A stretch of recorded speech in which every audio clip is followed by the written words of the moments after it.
Hey, what's up, Unbroken Nation? What are the biological ways that make sense? Like, if we were to start giving people, call it micro wins, just starting to get them on the path, like, what does that look like? Yeah, so micro wins. I think two really good micro wins to start with are sleep and blood sugar.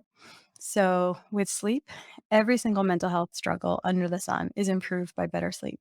And in modern life, why? A lot happens while we sleep. Most of all, I mean, certainly a rest, it's a restoration in our brain. It's also when our glymphatic system does all of the cleanup in the brain. So we might be familiar with our lymphatic system. That's our series of vessels throughout our body that's removing waste. It's collecting it, it's bringing it to the kidneys or the sweat glands. It's helping us get rid of metabolic waste and toxins. And their brain also has a lymphatic system of its own. It's called the glymphatic system, and it happens to do its job at night. It's kind of nocturnal, and this makes sense. You don't want the garbage trucks going around the alleyways of the city during working business hours when there's a lot of commerce and, traffic. You want the garbage trucks to go around in the middle of the night when the alleyways are clear and there's no real bustling activity happening. So that's how it works in the brain. And so if we are getting on a chronic basis, inadequate sleep, then it's almost like the garbage trucks only ever got to do half their job every single night. And there's an accumulation of tau proteins, oligomers, the same things that are the residue that builds up in brains of Alzheimer's patients. And this can build up if we're not clearing it out every night. So it impacts our functioning. It impacts like any brain that's not functioning optimally is a person who's not feeling optimal mental health. And so we need to sleep better. Modern life makes it really hard to sleep well. We have, most of all, a really disrupted circadian rhythm from our light cues. And the whole sleep wake cycle or circadian rhythm, it's cued by light. And this is actually a really brilliant design because if you're on the proverbial savanna of evolution, then if it's daytime, it's by definition light out. And if it's nighttime, it's by definition dark out. So to use that to cue our hormones to make us awake during the day and sleepy at night was like a brilliant design. And I don't blame evolution for not anticipating the plot twist, which was that we were going to invent the light bulb and eventually Netflix and eventually Tiger King, and then Yeah, no one's going to sleep Franklin. anymore. Yeah, right. Benjamin Franklin. I don't know. So it's like, I think that what happens is we're indoors during the day, not getting sunshine into our eyeballs.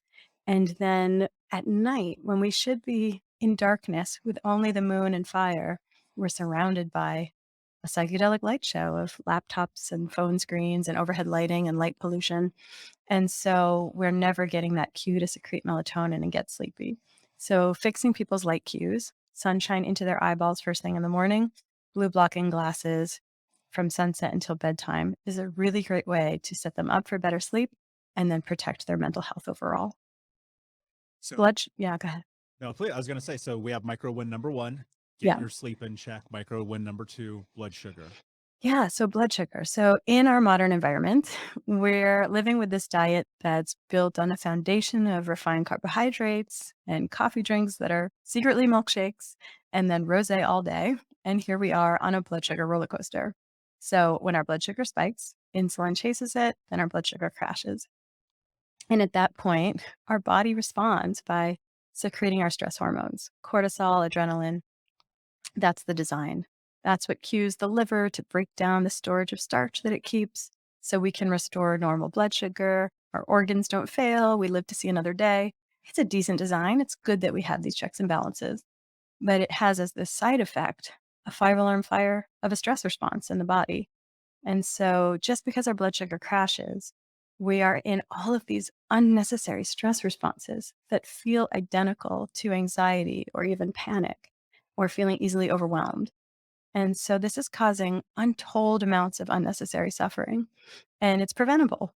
And there's the definitive solution, which is a blood sugar stabilizing diet, which for some people feels like an exciting, empowering way to go forth and support their mental health. For someone else, that feels daunting, and they're just like, it's too much of a departure from skipping breakfast and then having a pastry and then nachos for dinner. And so if it feels overwhelming, there's a hack that has helped a lot of my patients, which is to simply take a spoonful of something like almond butter, and you might do it an hour or two before your typical blood sugar crash.